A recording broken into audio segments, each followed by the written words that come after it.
So I feel ridiculous making mention of this topic because I am extraordinarily obscure as far as supposedly public people go. Oh, by the way, I'm sorry for this get up. It's super early, and I woke up really early, and this is the only clothing I had access to without waking up my wife. Um, yeah, so I feel pretty ridiculous making a video about this because I think someone has to have much more notoriety than I do for this to be addressed. But I have to respond to comments that people make. I don't have to, but I mean, there are grounds to respond to this. So don't blame me. It's the people who are making the accusations are the ridiculous ones, and we just have to play the game. So how is how is my ministry not a cult? Well, first off, I mean, I say my ministry because that's what people would refer to it as, but in my mind, it's not mine at all. I am not calling the shots. I'm sincerely doing what I believe Jesus would do in my place with reasons. Um, this is not my game at all. But uh, I feel deep gratitude for any opportunity I have to help push this immense weight, even if my particular contribution seems um, dwarfed by the mass of the thing that's being moved by comparison. So so how what signs do you have to know that this is not a cult? Well, I think the most obvious one is we don't have any funny clothes we wear.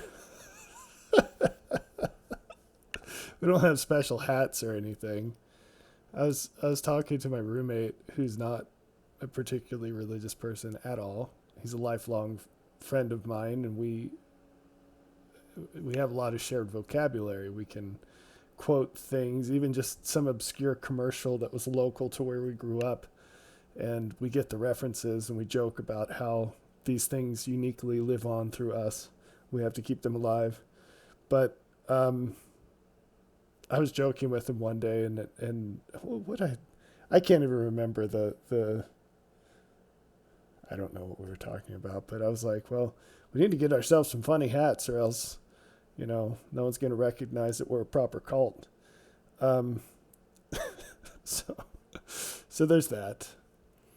Uh, no, but on a serious note, I've spoken many times about back testing. It's an idea of how you validate a model, um, which is a way to frame up what you understand and experience, a model. And you can make predictions from it. You can use it to as a basis of decisions. And it's quite interesting because we are so cemented in this idea of good and evil as behaviors. Good and evil as behaviors.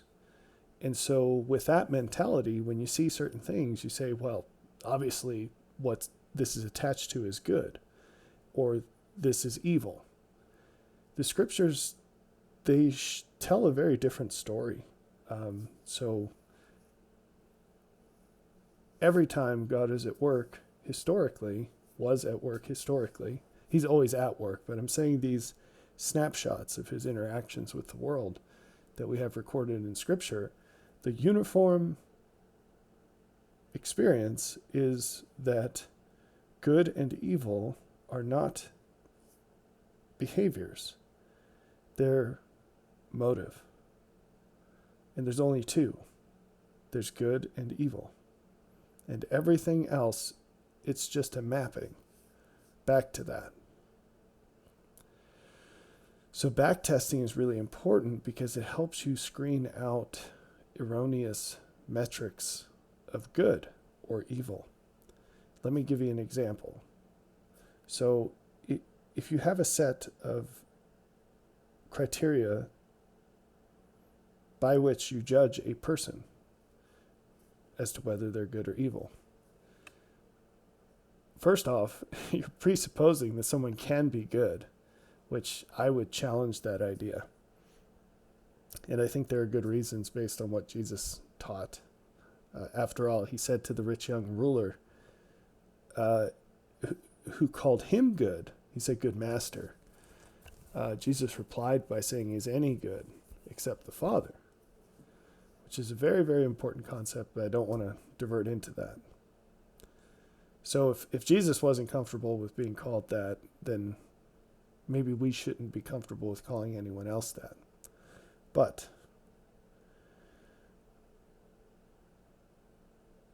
the criteria that the Lord gave and that recurs throughout the scriptures is that good as a concept, it's nothing more or less than approaching God himself. And that is an orientation, not an outcome. It's a process. And we can describe that motive as love. And I'm not sure it can be described better with any single word, although improvement comes close. But neither of these define specific actions. They discuss a motive. To love someone is to deliberately suffer for their benefit, for their greatest benefit. It's to do all you can for the benefit of another. So that's a motive. It doesn't list what you need to do. It just lists why you do what you do, what objective you're optimizing. So the problem with our attempt to distill a rules-based system of metrics to judge good and evil, which this idea of calling something or someone a cult is an attempt at that, one sub idea, sub practice of this general principle. The problem is that the things you use to earmark something as good or evil would very clearly violate what you, not me, what you recognize as good or evil from the past. So the people that judged Jesus as being evil in the New Testament, they employed a lot of the same metrics that many people do today who consider themselves Christian. And that's pretty crazy to think about, that many people that call themselves Christians, if Jesus were doing the same kinds of things today as he was doing then in the flesh as a man on the earth, they would be right there in line to crucify him. They would be the ones calling him a blasphemer. They would be the ones who were making his mission very hard for himself and others. They'd be barriers and obstructions to God's good. Jesus said that to his apostles at that time, he said, the time will come when men kill you and they'll think that they're doing God a service. And so it's completely possible to be overtly religious and evil, right? So for many people, the good column says, oh, you have to be religious and you have to go to church. There are a lot of evil people who do those things, and I would argue that if we're shoehorning a complex situation into a binary state, one or the other, that religiosity and churchiness are more likely to indicate an evil person than a good person. If you have to reduce it down to two states, that's probably it. Let's talk about sorry, it's not funny, but it's ironic. A two-state solution of so that's a timely discussion. But shoehorning complicated things down to just two categories, good and evil. where there are gradations and it's complicated and it depends on an awful lot. When you reduce down to one or the other, what you have to do, a picture would be good for this. You imagine a Venn diagram, and in one circle you have good, and in one circle you have evil. And for most people, these circles, they don't overlap, right? Because what would that mean? Well, maybe it means it depends. So if the graph answers the question, is it good or bad? Maybe the overlap is it depends on the situation. And maybe you bring them in like this. And all of a sudden there's a little overlap, because if you really talk to someone, even if they say there's no overlap, you could probably help them identify places they actually believe have an overlap. They're just not recognizing that they're holding mutually exclusive ideas at the same time, which a lot of people do. So you start showing them these things and they think, well, okay, there are a couple of things where it depends. And then all of a sudden you just keep talking and it goes like this. By the time you're done, those circles completely overlap. And that extremity is going to be hard for a lot of people to believe. What if I told you that nothing is always good or always evil? So I'm not saying beings like God, but actions. Because that's what you say. If I see an action, I can say it's either good or evil. You think of commandments as this is always evil, this is always good. But that's not what they are. Even when they're written as rules, which is as close as you can get to that, thou shalt not. When's the last time you read the Ten Commandments?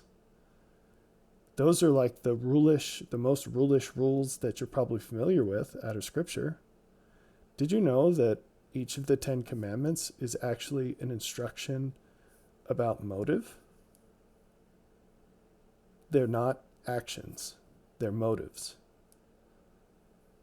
And that's the 10 Commandments. Now, if you actually looked into the other several hundred laws of Moses, they are more rules-based.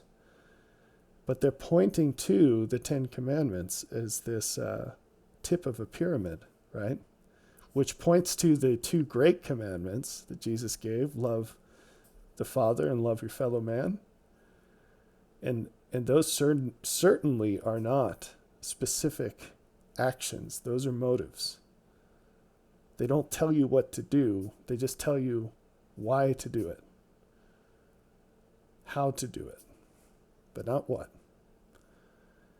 And so you spend your whole life filling in the what and discerning between good and evil, learning to discern. Anyway, so when you say, well, when I hear mention of this or that, obviously this is a cult, you should go back test that. Was the ministry of Jesus a cult? Hopefully, I mean, there are atheists who say yes, or agnostics maybe, who say yes. Okay, we're not really addressing those folks in this video. But the Christians, none of them would say that Jesus was a cult, his mortal ministry. What about the apostles that followed? Well, then all of a sudden, you have to admit a whole bunch of super extreme actions that are probably in your "this clearly indicates evil" column. You have to say, well, at least sometimes these things are good. At least sometimes. Because these people are given as examples. Obviously, the Lord is an example. And as far as the apostles go, obviously you can do much worse, right? Until you have a Pentecostal experience and start healing the sick and raising the dead and standing up to that kind of persecution and having people being killed left and right rather than recant their beliefs, and being so public and dedicated to that as to go out and minister full time, at risk of a penalty of their lives. Until you can reach that level, you kind of have a hard time trying to argue that you have something better or the same, even something that's comparable. right? Well, so these are things to think about. It's very unwise to oversimplify what is not simple. And good and evil, far from being... it's funny because they are, in fact, easy to discern, but somehow not simple to discern. So I guess the heuristic for it is pretty dang simple. It's just what is best. However, in practice, it's basically impossible to find someone who does that well. So far, I have strong beliefs that that will change very quickly, but we'll see. Okay, so let's zoom in a little bit more on this whole cult idea. Let's back test and see if we can distill properties of cults versus not cults. So when you've got a cult, you have a charismatic leader. That is certainly not me. I am about as not charismatic as they come, across the board, whether it's physical appearance. I'm not trying to impress anybody there, and it would probably be hopeless. There's the ability to talk smoothly. I'm about as far from that as you can be. There's the practice of, let's see, how could you describe this? If you want to write a bestseller, nonfiction, self-help kind of book, it's very easy to do. Here's what you do. You come up with one fairly novel idea, just one, and then you write a bajillion pages about it. You just repeat yourself on every page and convince normal people that by reading the same idea 300 times on 300 pages, that is slightly novel, but actually, pretty straightforward that any old person could come up with, they will feel like they're part of something new, that they're doing something in their lives, that they're changing, especially if you craft that idea such that you can entertain it without actually making any changes. That's the best way to go, because you can cast the widest net. There's zero price of admission, and everybody can come to the party. That's the way to sell those kinds of books. And there are very famous people who have made a lot of money in doing this. So how do you not sell lots of books? Well, I'll tell you. You pack a book with novel ideas where each sentence could be elaborated into a whole chapter. And would have to be even longer than that to get to the watery consistency of these bestsellers. And then, and you push the limits of words. You express a volume of ideas and a richness of ideas that words just can't carry. You saturate them. And then you crank them out left and right. And you do it to such an extent that it's almost impossible for any kind of normal person to capture the slightest glimmer of the volume of what you're putting out, the volume of information. And then you just keep coming, and you inundate people with more and more information. And what kind of information is it?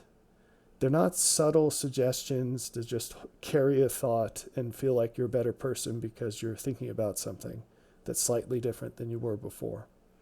These are earth-shattering evidences that you are not nearly as good a person as you thought, that what good is lies far beyond anything you ever imagined, above.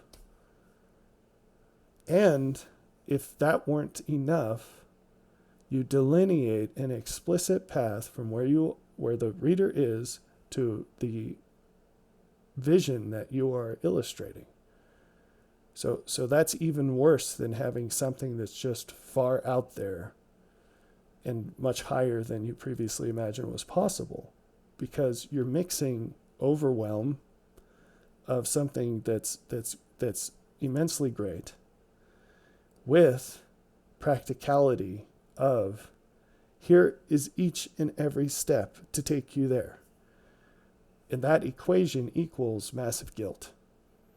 Massive guilt, because you will know that it's possible to be way better than you are, and you will know that your lack thereof is your choice, because you've been given everything you need to get there. Accept your choice to take each step. It's been parsed out for you to such an extent that anybody could walk the path. And that is what God does. And that's what his true servants do. And that is far from what a cult leader would do as can be. Because what is the result? Well, with that, what you've done is you've laid it out so that everyone can do what you're showing and what you have done. We'll get to that, maybe. And you know darn well that the vast majority of people are going to stay as far away from that as possible. So it cannot be that if you're doing this to gain fame, notoriety, or money, you are the biggest idiot in the world. But that is impossible, because you cannot be an idiot and write that sort of stuff. Where would you get it from? Right? That's that kind of master, in this case what would be master manipulation, cannot be done by a simpleton. So there's that.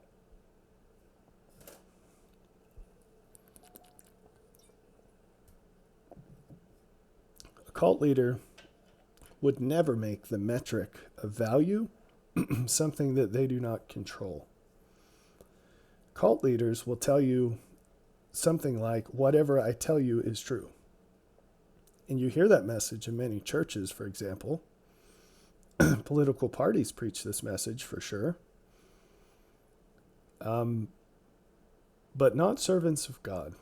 Servants of God say things like, there's value to what I'm teaching, and you'll know the value if you do it.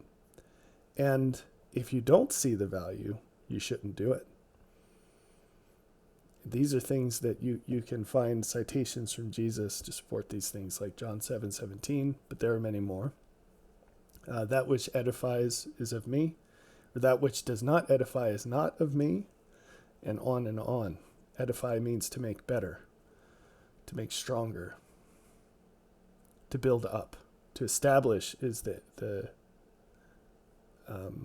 Hebrew, I won't say equivalent, it's too strong, but a similar Hebrew idea is the word for establish. It's a very deep word.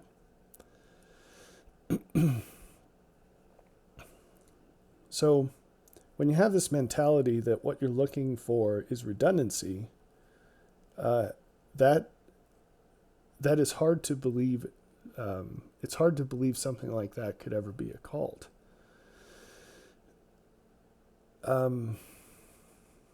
What I mean by that is, in the Lord's paths, when the intermediary through whom you're accessing greater information, when it reaches its limit or is no longer available, you retain everything that you've received until then, because you've become it for yourself. What do I mean by this? Well, reaching its useful end could be because that person or event is no longer available to you, a situation, whatever it is. What do I mean by that? Like, we're 10 layers deep on what do I mean by that? You can be inspired by going out in the woods. Let's say you have a spot that you walk through that you find to be particularly peaceful. And then you have to move. Well, things that come from God have this property where if you were to move in that situation, you retained everything you learned through there. You always have it in memory. And even if the place gets cut down and it literally doesn't even exist anymore, you still have what you had together, if that makes sense. And it's the same with people. Now, people can go away. You can go away from them. They could die, or they could just go crazy. And that's okay. Because the value you had in them, it wasn't about them. It was about the value of what they had, what you shared during that time. And this shouldn't be so hard to understand. We all have friends where we walk together for some time, and now we're not really friends anymore, and that's okay. Even if it ended kind of unfortunately, we can look back at that time we shared together and say, well, there was something there. We had something, is what people say. We had something. And that doesn't have to be a romantic something. I've had many friends that I'm no longer friends with, many not by my own choice. And it's okay. We had something. And that's good. So that's not the way the cults roll. With a cult, there's no moving on. There's no growing out of it. There's no, hey, we walked together for a time and now, no, you go that route, you get excommunicated or whatever they call it, and you get shunned. And a good indication of this is whether people will continue to be your friends if you begin to have ideas that differ from theirs. And in a godly perspective, I mean, you ought to have many people that you're friendly with who disagree with you on things. And I'd say quite a few people who watch this channel, for instance, or read the blogs, or read the books, if I had a face-to-face conversation and I said, name 4 things that I believe that you don't agree with, they have 4 things. And they have reasons for that. And that's wonderful. That's wonderful. I don't agree with them. And I probably think my reasons for believing what I do are better than theirs for believing what they do. And that's okay. And we could spend time together and it'd be fine. And we'd have a good old time. It's fine. Right? So that's very different, isn't it? And it's funny because on that note, I mean, almost every organized church is way more culty than anything that I'm associated with.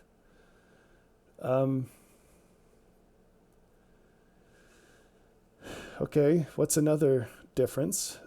With cults, I don't think there's a hard and fast rule, but very often you'll have people leading the show who don't actually drink their own Kool-Aid. They give you Kool-Aid to drink, but they don't drink it. It's interesting because in the sacrament or the Holy Supper or whatever you want to call it, the ordinance that Jesus performed and demonstrated for the disciples of drinking the wine and eating the bread, the way he did it, he drank and ate first. He ate and drank first. And it turns out that that's really important. And it hasn't been explained yet, but it's really important. And the value of what is taught in the gospel or in life, it's very important that the person teaching it lives it first.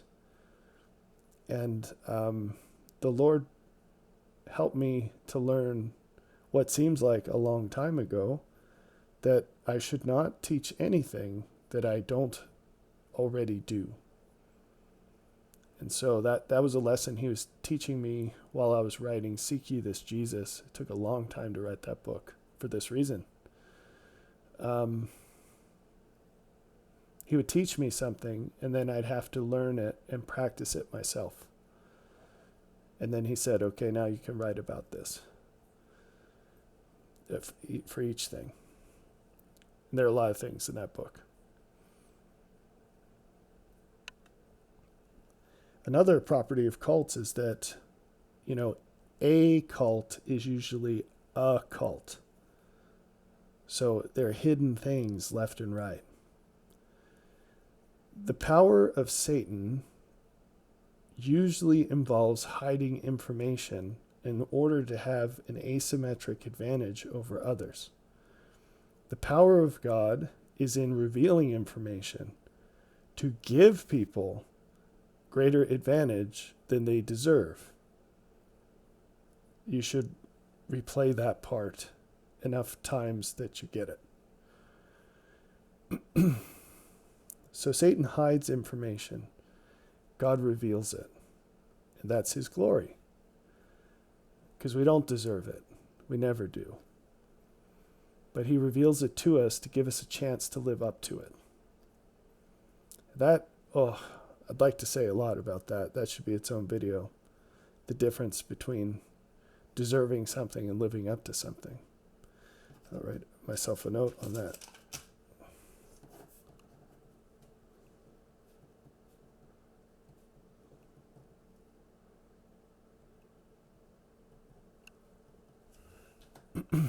So, I don't hide anything, nothing.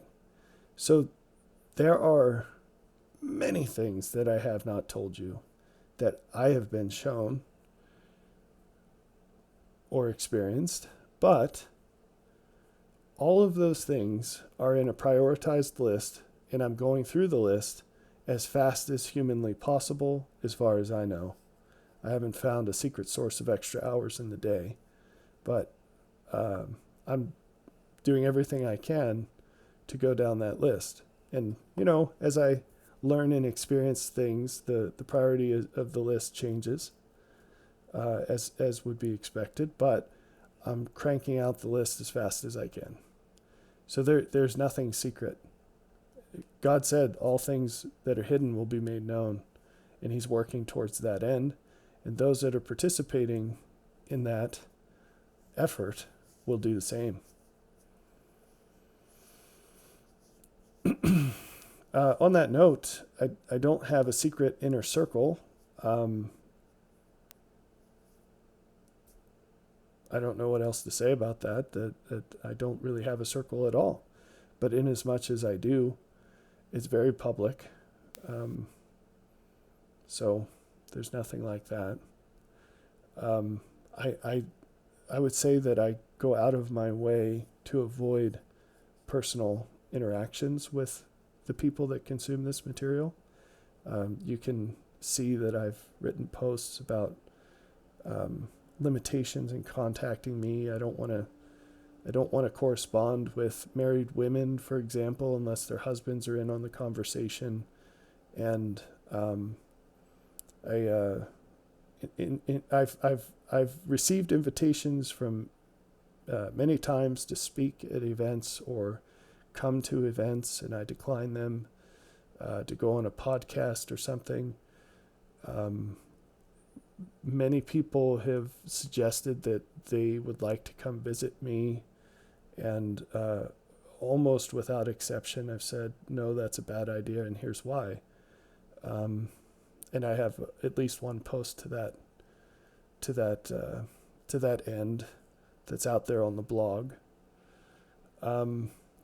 And so I'm very careful to try to minimize the interactions I have, and limit them to what can't be done otherwise. And so the purpose is never to entertain or, I don't know, certainly not to bolster my sense of having friends, or influencing people. So I act counter to that motive consistently, and I have for a very long time. Yeah, I guess more could be said about that. But I'm incredibly selective about those I have a personal relationship with. So as far as money goes, this is one unfortunately I'm going to have to talk a lot more about. And it's not because it's that important, but it's just because there's so many layers of false tradition. And it's a topic rife with opportunity to mischaracterize what I'm doing or why. But that there will be some lengthy scripture studies in there, and I apologize up front for those who just don't have a problem with it. But when it comes to goodness, it's important to make a case that can stand. It's important to get as close to above reproach as you can on things that are actually from God. And part of ministry is developing the ability to make that case. When you go out and, as the world says, witness to others, as the Christian world says that. I don't like that phrase. It has a very valuable true meaning, but it's adulterated and watered down into something that's far less. Like love, there are a lot of words and phrases like this. When you go out and witness to the world, you really should be able to say something more powerful than what just any old person could say about the goodness of God and about the depth of sacrifice that's worth making to him, which is just another way of saying how good he is and how well you know how good he is. It's important to be able to preach the existence and goodness of God to a level that the person who hears it, that they can't disbelieve you. And that's a very high bar. It's a hard thing to do. Anyway, I would hope that it's obvious that I don't do this for money. I could make a lot more money practicing my trade that I've crafted for more than 20 years, which is not just programming, but also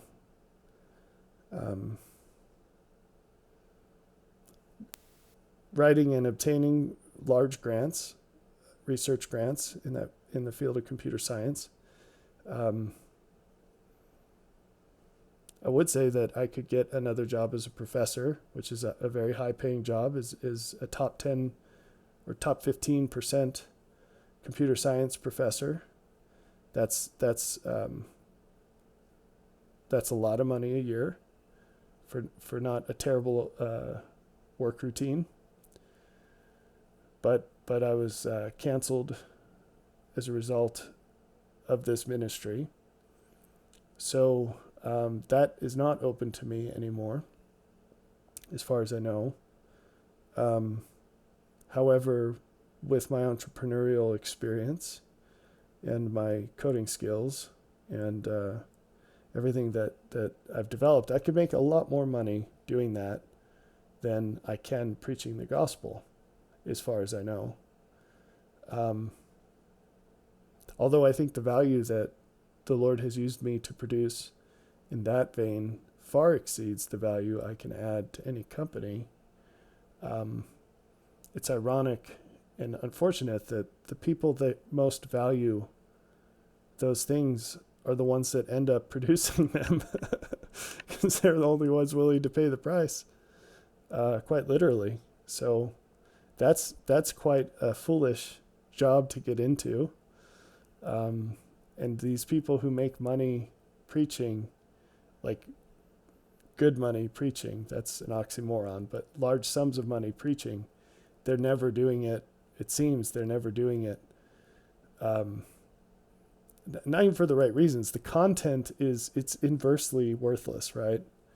So the less worthwhile the message, the more money you can make on it, it seems. Anyway, so for 10 years, I spent more than 20, and for the last few years, upwards of 40 hours a week in ministry, in addition to a full-time job. It was very challenging. And during 4 or 5 years of that stretch, 2 full-time jobs. And I don't think most people can even imagine what that's like. In addition to having a family and a little farm. And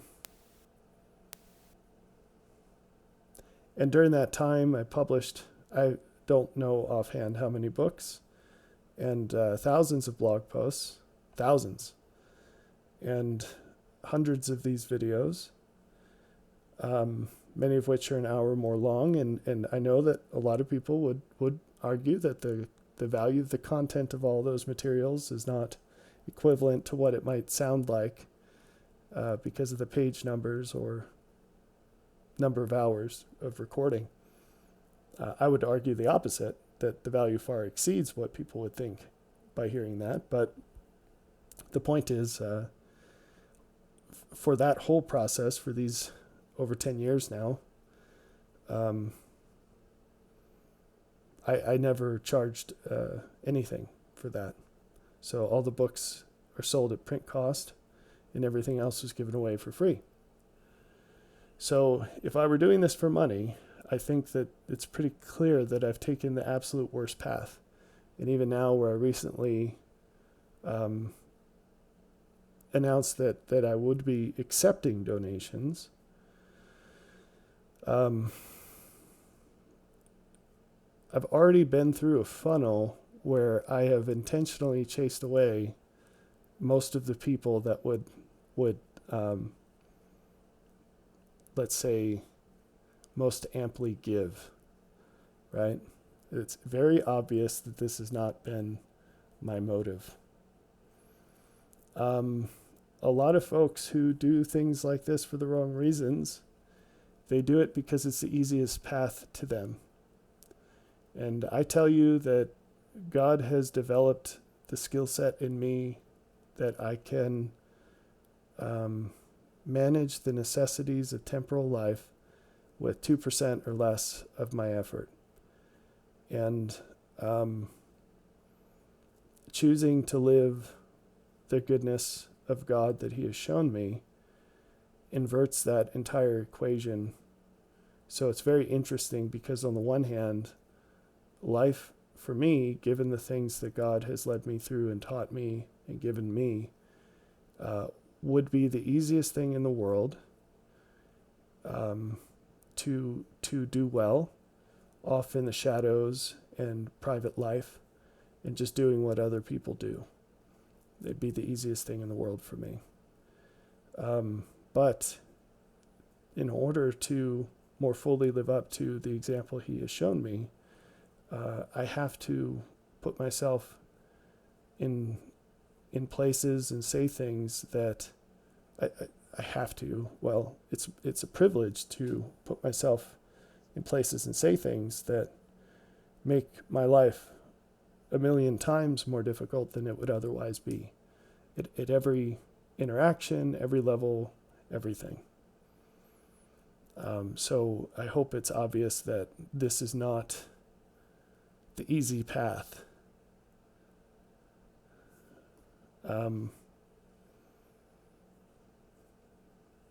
As far as building up a dependency, this one is tricky because it's the objective of all true servants of God. Ow. Sorry, random severe pain. It's the objective of all servants of God to make themselves redundant. And I hope that it's obvious that in everything that I say or do, I do whatever I can to not just show you that something better is possible, but to give you exactly what you need to do it yourself. And like I alluded to earlier, it's done in such a way that after you know, you know. I guess a good catchphrase for this would be, after you grow, you know. That's John 7:17. I'll write that down.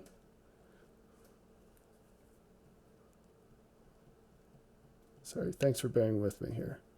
It's too valuable to lose thoughts. You might think that's the dumbest thing you've ever heard, but, you know, some of us have lower standards. We're more easily amused, I guess. Yeah, so after you grow, you know. And the point with that is that hopefully with everything I've ever taught, if you find value in it and you do it, or you've been persuaded, it ceases to be something I said. Now it's yours. And this is the beauty of ideas and why in my book, they're, well, not in a book I wrote, but, in the colloquial phrase.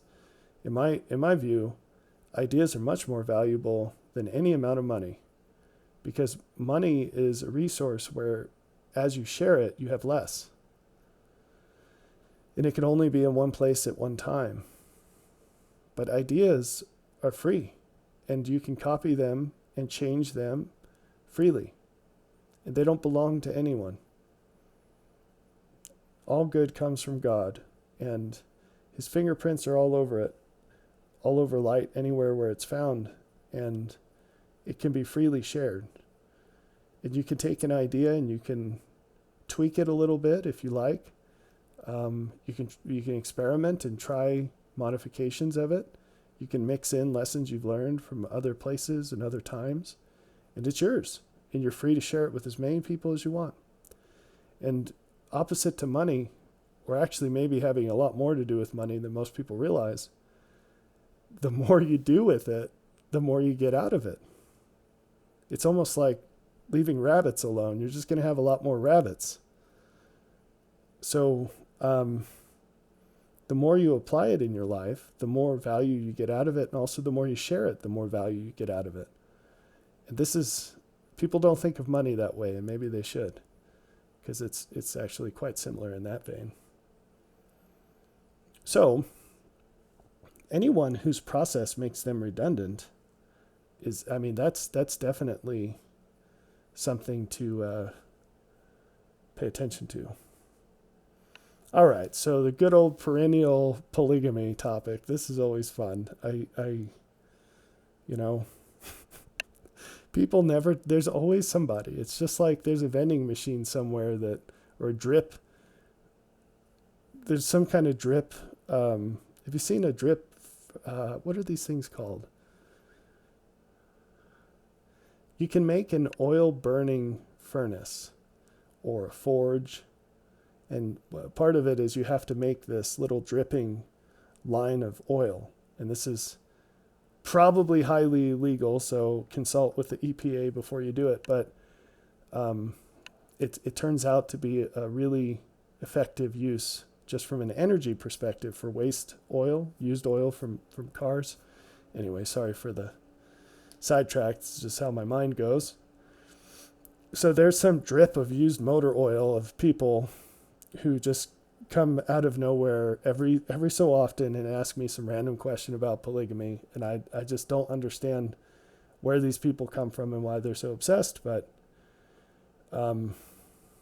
anyway, I hope it's pretty dang obvious that I'm not doing this for some subversive secret purpose. That's also another hallmark of a cult, that what's going on the surface is not what's going on under the surface.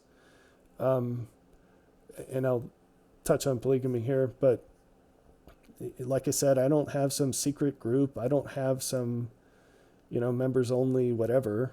There's no members. There's nothing to be a member of. Go be a member of the kingdom of God, right? And I don't control that one. So if I can help facilitate that, that's wonderful. But beyond whatever contribution I might make, that's not something that is mine to give. So I don't have some secret society. I don't have some inside group. I don't have some inside motive or objective. I have gone out of my way to put my cards on the table many steps earlier in the game than would be strategically optimal.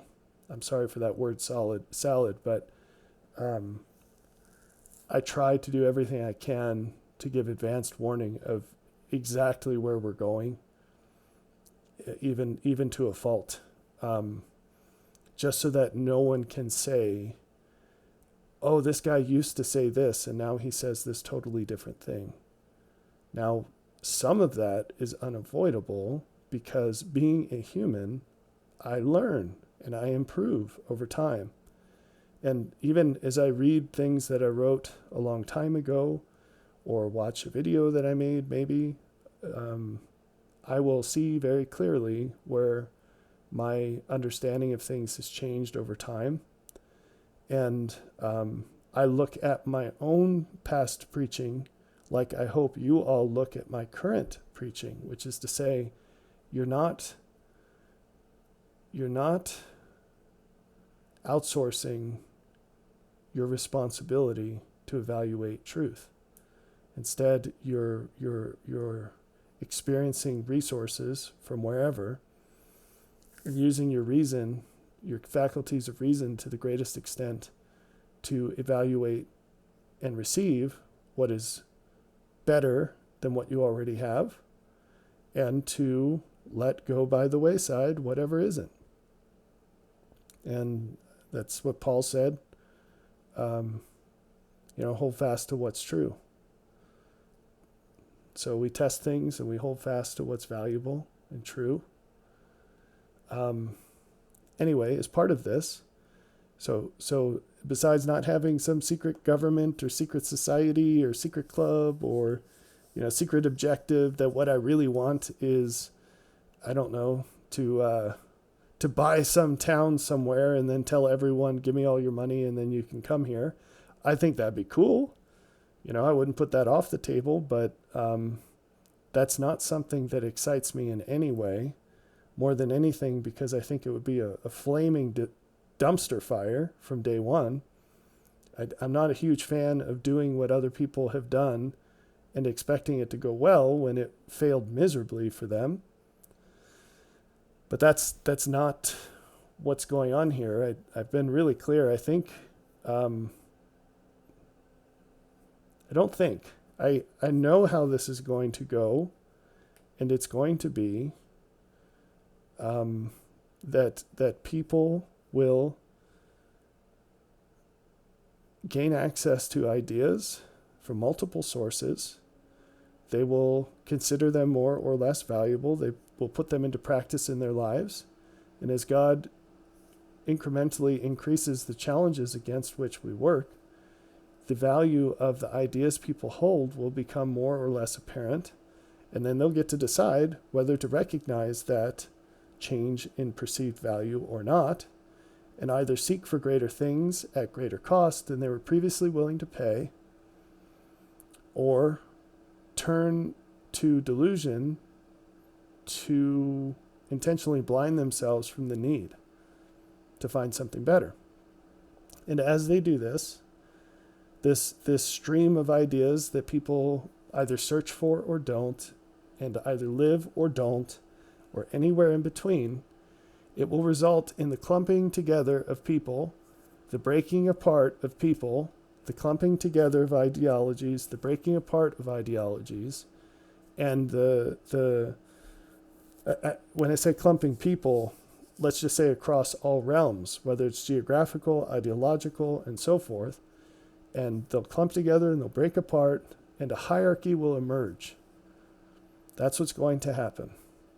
So whatever my role in that is a separate issue. But that's what you're going to experience, I promise you. There's no hidden objective. That's what is going on, and I'm trying to do everything I can to help people get the most out of that they can. That's the end times in a nutshell. There you go. Okay, so there's not the objective here is not something like building a harem of wives or something. Okay, and this is something I think at least some people fully expect that, this is terrible, but I'm going to say it. There's this movie Monster Squad, which I love. And how much of that is due to actual value and how much is just nostalgia for what I consider to be a better time, growing up in the 80s. But Monster Squad, a lot of wonderful quotes from that movie. But there's this scene where the Dracula, he's got, I don't know, he went out and bit some young ladies in town there. You need to know the story, but basically there's this group of little kids and they think that monsters are real, and they have a little club, and they're just a bunch of nerds. And then it turns out that monsters are real, and Dracula of old wasn't just a myth, and for some reason they were transporting his coffin from where he was and wherever he was to, and it just ended up in this small town. It's a silly story, but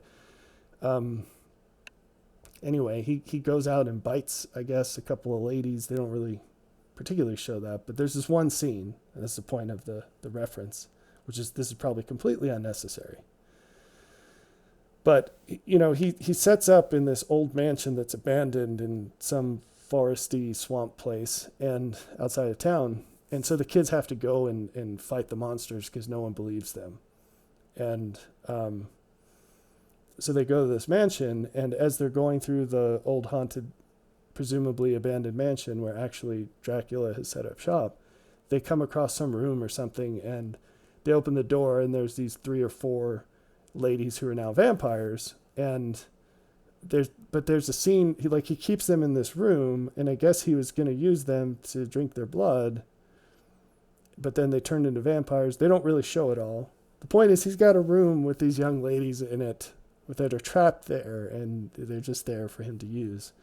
And I think that was an overly long reference, but this is how, you know, a lot of fundamentalists, I guess, they get into, fundies are going to fundy, I guess. And they get into this sort of thing, and they have these crazy things that these behaviors that tend to be common among them.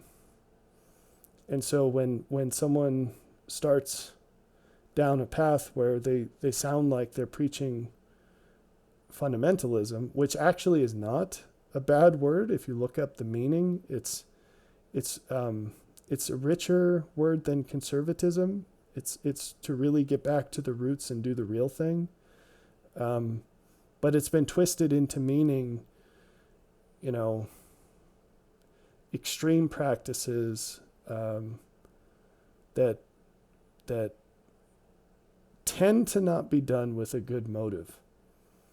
Anyway, the point is, there have been sufficient people that have come to visit my house that they can attest to the fact that I don't have some room full of young ladies. There's no secret harem of wives. There's no, you know, and whatever that might entail at a future date. I also don't have plans for a room of young ladies. And this is just so far from anything that I could ever imagine being desirable in any way.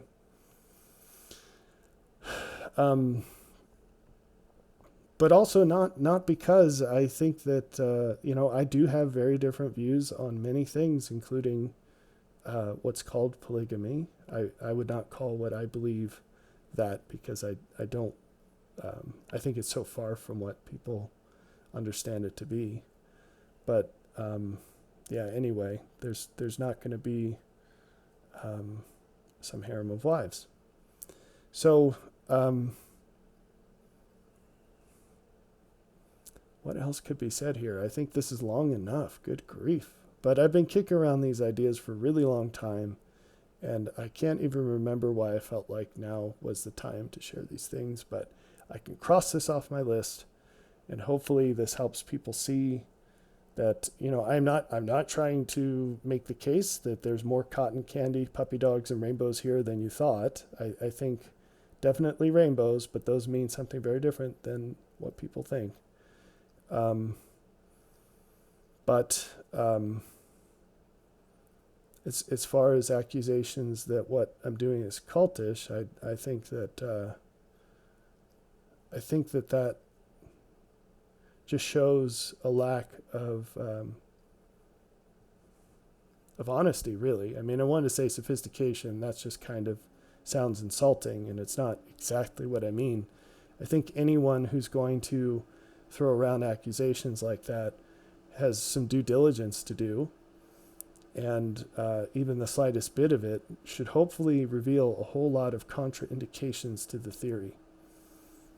But if you get nothing else out of this video, please backtest your beliefs against Jesus and people that you believe followed him in the past. And I think that you will come up with a different set of metrics.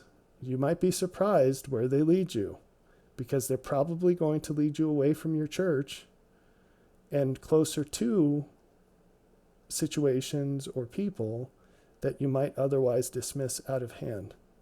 So it turns out that more light is a good thing, and it helps you see more clearly. Take care.